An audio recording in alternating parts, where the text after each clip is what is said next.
নমস্কাৰ বন্ধু বান্ধৱীসকল, আজি মই এটা আপোনালোকৰ কাৰণে মছলাৰ ৰেচিপি কেনেকৈ তৈয়াৰ কৰিব পাৰি সেইটো আনিছোঁ। আৰু লগতে আদা, পিঁয়াজ, নহৰু শুকাই কিদৰে বছৰটোৰ কাৰণে ষ্ট'ৰ কৰি ৰাখিব পাৰি আৰু কি কি কামত ব্যৱহাৰ কৰিব পাৰি মই সেইটো দেখুৱাম।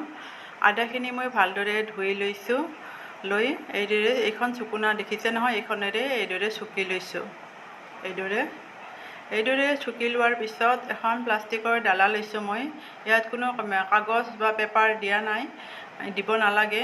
এনেকৈ নহ'লে যদি ষ্টিলৰ ডাঙৰ কাঁহী আছে, ষ্টিলৰ ডাঙৰ কাঁহী বা থাল, তাতে ৰ'দত শুকাই ল'ব। যেতিয়ালৈকে মচমচীয়া নহয় তেতিয়ালৈকে ভালদৰে শুকাই ল'ব। শুকাই লোৱাৰ পিছত মিক্সিত গুড়া খুন্দিব লাগিব। মই এইখিনি শুকোৱাৰ কাৰণে 2 দিন ৰ'দত দিছিলোঁ। 2 দিন নালাগিলে, আজিকালি ৰ'দটো বহুত চোকা, গতিকে এদিন লাগিছে আৰু এদিনৰ আধা বেলা লাগিছে। গতিকে 1.5 দিনত মোৰ এই আদাখিনি সম্পূৰ্ণকৈ শুকাই গৈছে, একদম মচমচীয়া হৈছে। এয়া দেখিছে, এইদৰে মচমচীয়া হৈছে। এনেকৈ আপোনালোকে শুকাই ষ্ট'ৰ কৰি ৰাখিব পাৰে। এই আদাৰ গুড়ি বহুত কামত দিয়ে। আপুনি লাল চাহ হওক বা গাখীৰ চাহ হওক বনালে ইয়াৰ অকণমান দি দিলে হয়, আৰু পাতাত থেতলাই দিব দৰকাৰ নাই। এইদৰে ষ্ট'ৰ কৰি ৰাখিলে আপুনি দৌৰা লাগিলে এইটো ব্যৱহাৰ কৰিব পাৰে। আৰু যদি আপোনাৰ কাহ হয়, অকণমান এখন চামুচত লৈ মৌ অলপ লৈ খাই দিবচোন, যেতিয়া সোনকালে কাহটো ভাল হয়।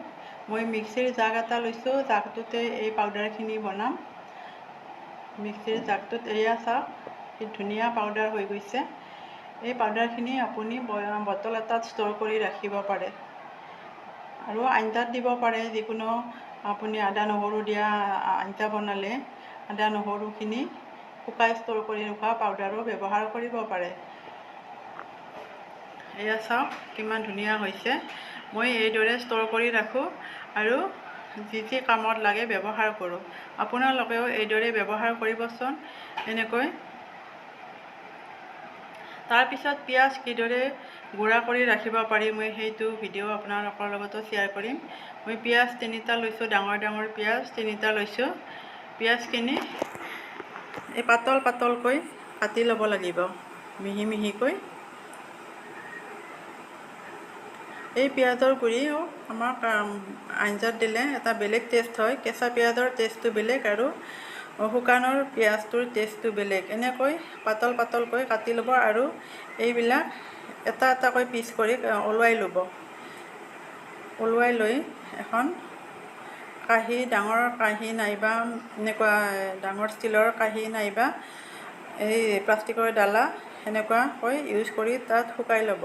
পিঁয়াজ শুকুৱাওঁতে অলপ টাইম লাগে, 4 দিনমান সময় লাগে। পিঁয়াজটো ভালদৰে মচমচীয়াকৈ নুশুকায় ৰ'দত, একদম মচমচীয়া নহয়। আদাটো যেনেকুৱা মচমচীয়া হৈছে সেনেকুৱা নহয়, অলপমান ঢিলা টাইপৰ হৈ থাকে। এইদৰে মই যেনেকৈ এৰাই দিছোঁ এটা এটাকৈ, এনেকৈ এৰাই দিব। এয়া চাওক, মই এই শুকাইছিলোঁ, এই 3 দিন শুকুৱাওঁতে এনেকুৱা হৈছে, একদম মচমচীয়া হোৱা নাই। এইদৰে আপোনালোকে নহৰুও ষ্ট'ৰ কৰি ৰাখিব পাৰে শুকাই। নহৰুখিনি ভালদৰে বাকলি গুচাই ল'ব। তাৰপিছত এই 2 ছেকেণ্ডৰ কাৰণে মিক্সিৰ জাগত দিব, একদম মিহিকৈ নল'ব। আধা আমাৰ পাতাত থেতলালে যে আধা থেতলোৱা বুলি কওঁ, সেনেকুৱাকৈ কৰি ল'ব। লৈ ৰ'দত শুকাই লৈ মিক্সিত পাউডাৰ বনাব পাৰে। মিক্সিত পাউডাৰ বনাই নহৰুখিনি এইদৰে ষ্ট'ৰ কৰি ৰাখিব পাৰে। এইদৰে পিঁয়াজখিনি মই গুড়া কৰিলোঁ, এনেকুৱা হৈছে চাওকচোন, সম্পূৰ্ণ ভাল মিহি হোৱা নাই। এয়া চাওক, এইখিনি আকৌ ৰ'দত দিব পাৰে, নহ'লে মই ৰ'দত দিয়া নাই, মই এটা বেলেগকৈ কৰিছোঁ। এটা শুকান কেৰাহী লৈছোঁ, শুকান কেৰাহীটোতে এই অকণমান সময় ভাজি লৈছোঁ। ভাজি লওঁতে মৰমৰীয়া হৈছে, মচমচীয়া হৈছে। এইখিনি আৰু মই মিক্সিৰ জাগ এটাত দি দিছোঁ। এনেকৈ এতিয়া মচমচীয়া হৈছে, মিক্সিৰ জাগটোত দিলে আৰু সম্পূৰ্ণ মিহি হৈ যাব। এয়া চাওক, মই ভাজি লৈছোঁ অকণমান তেল নিদিয়াকৈ শুকান কেৰাহীটোতে। এয়া চাওক, মিক্সিৰ জাগটোত দি কিনে মই পাউডাৰ বনাই লৈছোঁ। এনেকৈ আপোনালোকে আদা, নহৰু আৰু পিঁয়াজ ষ্ট'ৰ কৰিব পাৰে। মই নহৰুও ষ্ট'ৰ কৰিছোঁ, আপোনালোকক নহৰুৰ ভিডিঅ'টো দিয়া নহ'ল।